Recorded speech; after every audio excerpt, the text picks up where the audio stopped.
السلام عليكم ورحمة الله وبركاته. اللهم إنا نحمدك ونستعينك ونستهديك ونؤمن بك ونتوكل عليك. اللهم إياك نعبد ولك نصلي ونسجد وإليك نسعى ونحمد، نرجو رحمتك ونخشى عذابك، فقنا عذابك يوم تبعث عبادك. اللهم لك أسلرنا وبك آمنا وعليك توكلنا وإليك أنبنا وفيك خاصمنا وبك تكمنا، فاغفر لنا ما قدمنا وما أخللنا وما أسررنا وما أعلنا وما أنت أعلم به منا إنك أنت الغفور الرحيم. وبعد mabada wapenzi katika imani, baada ya kumshukuru Allah subhanahu wa ta'ala, lakini pia kutaka rehma na amani zimfikie kiongozi wa umma bwana mtume Muhammad sallallahu alaihi wasallam, kwanza hatuna budi kurudisha shukrani kwa Mwenyezi Mungu ambaye ametujalia na akatuwafikisha tukaweza kuogelea katika neema miongoni mwa neema, ni neema ya pumzi na uhai, si kwa ujanja wetu, si kwa akili zetu, isipokuwa ni kwa taufiki ya Allah subhanahu wa ta'ala. Na kwa yule ambaye atakayekuwa anatufuatilia na kututazama, basi kama atakuwa na maradhi ama kwenye familia yake yeye mwenyewe ama majirani zake, basi Allah subhanahu wa ta'ala awaponye na awafanyie wepesi katika maradhi yao. Wapenzi katika imani, tukiwa tupo katika mwezi wetu huu wa Ramadhani, tena katika 10 la mwisho, tumebakisha masiku yaliyokuwa machache sana. Bila shaka tumejifunza vingi katika mwezi wetu tuliokuwa nao huu wa Ramadhani, ambavyo inahitajika tuweze kuvifanyia kazi baada ya mwezi mtukufu wa Ramadhani. Na maana yale ambayo tuliokuwa tukiyaishi katika mwezi wa Ramadhani, basi tuyaendeleze katika miezi mingine, kwa sababu lengo kubwa la Allah subhanahu wa ta'ala kuleta mwezi huu mtukufu wa Ramadhani, kama vile anavyotuambia katika kitabu chake kilichokuwa kikarimu katika suratul Baqara, ya kwamba baada a'udhu billahi minash shaitani rrajim, ya ayyuhalladhina amanu kutiba alaykumus siyamu kama kutiba ala alladhina min qablikum la'allakum tattaqun, kwamba hakika sisi tulioamini tumefaradhishiwa funga hii ya Ramadhani kama vile ambavyo walivyofaradhishiwa wale ambao waliopita kabla yetu. Lengo kubwa ni kuleta uchamungu. Sasa hii takwa ni nini? Tutaiangalia kwa ufupi insha Allahu taala, kwamba yale malengo ya Ramadhani tumeambiwa ni uchamungu, lakini uchamungu huu ndio wale ambao Allah subhanahu wa ta'ala anatutaka tuwe nao watu wote, wale waliokuwa waislamu na wale ambao wasiokuwa waislamu. Bi maana waliokuwa waislamu wakiufahamu uchamungu na wakauishi huu uchamungu, bi maana wakaishi katika yale ambayo tumeamrishwa na ukatazika na yale ambayo tumekatazwa nayo, basi bila shaka watu hawa ndio watakayekuwa ni wenye kufaulu siku ya kiyama. Lakini sio hivyo tu, hata kwa yule ambaye hajajaliwa kuwa Muislamu, akiishi maisha ya uchamungu, basi bila shaka atasoma, atafuatilia vitabu mbalimbali na kuweza kubaini haki iko wapi na kuweza kuifuata. Na ndipo pale ambapo alipotuambia, ya bani adam qad anzalna alaykum libasan yuwari sawatikum warisha wa libasu taqwa dhalika khair ila akhir alaya, kwamba enyi watu, hakika tumeteremsha vazi ambalo linaweza kustiri aibu zenu kisawasawa, tena na mapambo. Lakini vazi lilokuwa bora mbele ya Allah subhanahu wa ta'ala tutambua kwamba ni vazi la uchamungu, ndio vazi ambalo linalopendeza zaidi mbele ya Allah subhanahu wa ta'ala. Na ndipo baadhi ya washairi wakatuambia ya kwamba pale ambapo mtu atakapokuwa hayuko tayari kuvaa vazi la uchamungu, basi hubadilika huwa uchi hata kama akawa amevaa vazi. Lakini vazi lilokuwa bora na linalopendeza zaidi mbele ya Allah subhanahu wa ta'ala ni vazi la mtu kushikamana na uchamungu, bimaana na toa ya Allah subhanahu wa ta'ala. Lakini katika hadithi Mtume sallallahu alaihi wasallam akasema ya kwamba ittaqillaha haythuma kunta, kwamba kila mmoja wetu inahitajika aweze kumuogopa Allah subhanahu wa ta'ala popote pale atakapokuwa. Wa atbi'u sayyi'ata alhasanata tamhuha. Lakini tumeangalia mwanzo wa hadithi kwamba Allah anatuambia kwamba tumuogope Allah subhanahu wa ta'ala popote pale tutakapokuwa, katika mazingira yoyote tutakapotaka kufanya jambo, basi kwanza fanya tathmini, je, hilo jambo unalotaka kulifanya, je, Allah subhanahu wa ta'ala na mtume wake wanalipenda na kulilizia? Basi pale ambapo utakapoona kwamba halimpendezi Allah subhanahu wa ta'ala ama lina shubha ndani yake, linastofahamu, basi inahitajika uweze kuachana nalo mara moja, ama pia kuweza kulifuatilia usahihi wake wa mambo litakuwa lipo katika kipengele gani. Na ndipo katika baadhi ya maulama kuja kuifasiri hadithi ya Mtume sallallahu alaihi wasallam, ittaqillaha haythuma kunta. Ulama mmoja akatuambia, idha ma khalawta ad-dahr la takul khalawtu lakin kulli alaiha raqib, kwamba itakapokuwa umejificha siku moja, isije ikakupitikia ukasema kwamba bwana hapa nimejificha, kwamba Allah subhanahu wa ta'ala anioni unataka kufanya maasi ya mbalimbali, lakini qul alaiha raqib, lakini sema hakika juu yupo ambaye anayeniona na ndio ambaye atakayeweza kunihukumu siku la kiyama.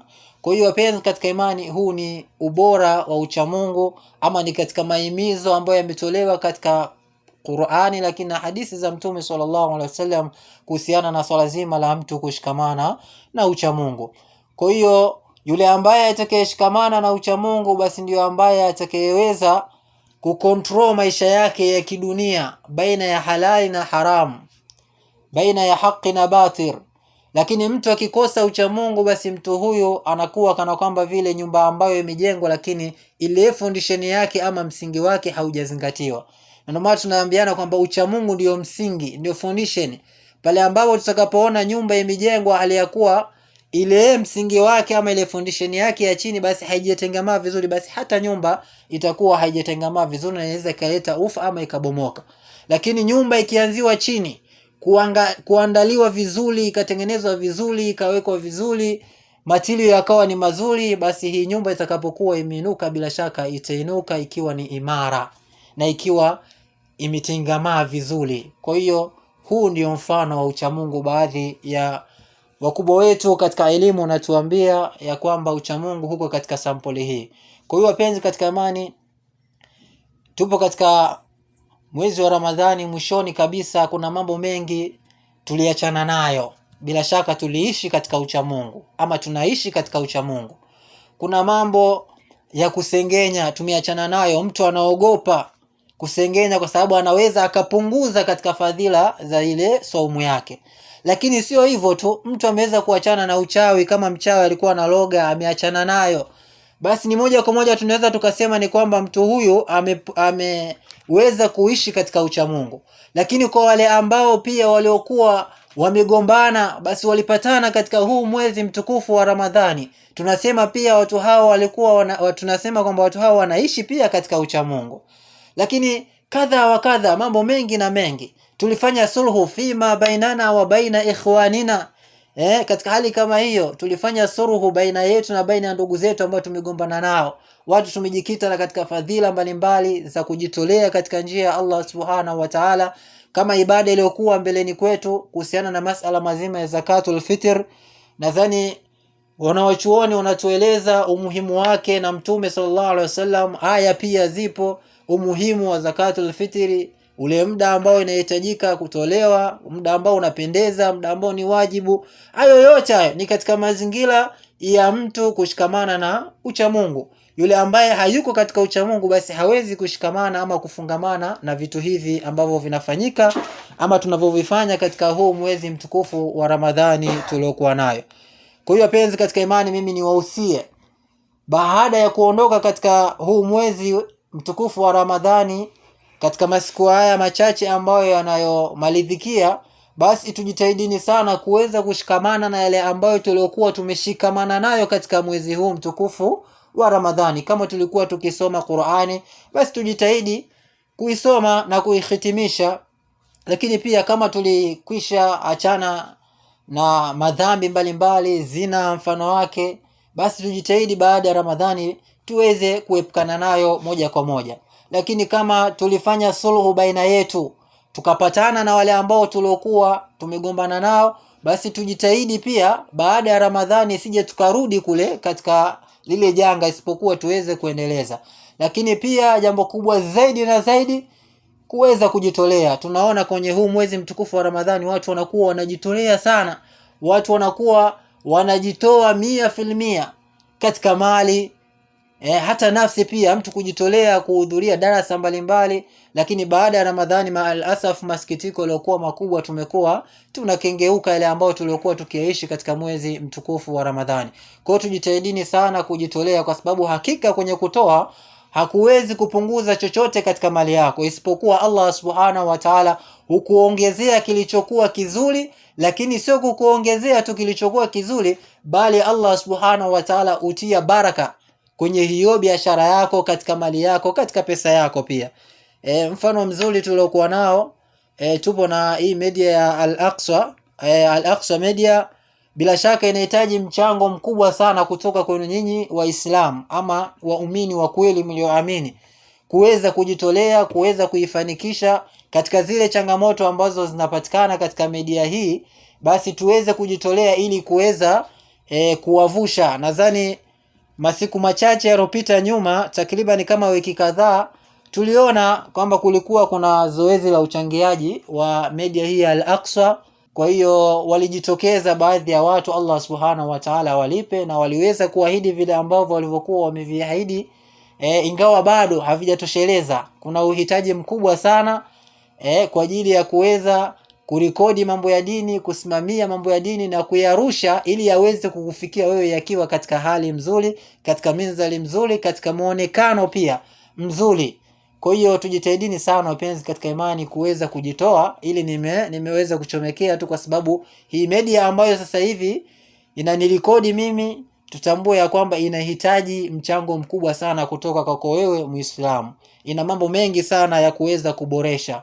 Kwa hiyo Allah subhanahu wa ta'ala awafanyie wepesi Waislamu wote wanasikia, ama waumini wote. Bila shaka kutokana na ujumbe huu, Allah subhanahu wa ta'ala awatilie baraka, awafanye ni wepesi wa kuelewa, na nyoyo zenu azifanye laini, ili muweze kujitoa katika jambo hili. Lakini zipo faida wapenzi katika imani za mtu kushikamana na uchamungu. Miongoni mwa faida ambazo Allah subhanahu wa ta'ala yeye mwenyewe anatuambia katika kitabu chake kilichokuwa kikarimu, ya kwamba waman yattaqillaha yaj'al lahu makhraja, ba'da a'udhu billahi minash shaitani rajim, waman yattaqillaha yaj'al lahu makhraja, mtu akimcha Allah subhanahu wa ta'ala, basi Allah atamjalia sehemu ya kutokea.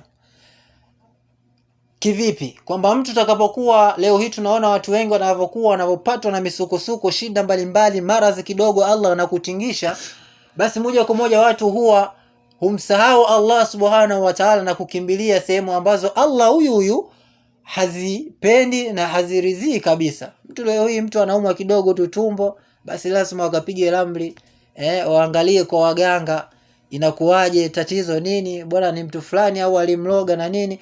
Hizi ni zinatokea kwa sababu tumeacha kuishi katika uchamungu, tumeacha kumcha Allah subhanahu wa ta'ala. Lakini mtu akiishi kwenye uchamungu, Allah mwenyewe amechukua ahadi katika Qur'ani ya kwamba mtu huyu atamjalia sehemu ya kutokea.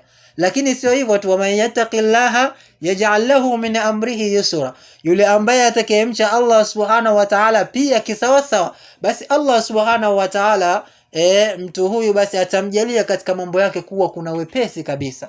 Na haya ni maneno ya mwenyewe Allah subhanahu wa ta'ala, ambaye ameniumba mimi na akawaumba na nyinyi ambao mnanitazama. Kwa hiyo mtu ukitaka mambo yako yawe mepesi, basi jitahidi katika kutoa. Na ndio maana leo hii tunawaona ama tunawaangalia wale baadhi ya matajiri wanajitolea sana kwa Allah subhanahu wa ta'ala, basi tunaona namna ambavyo wanavyokuwa wanafanikiwa.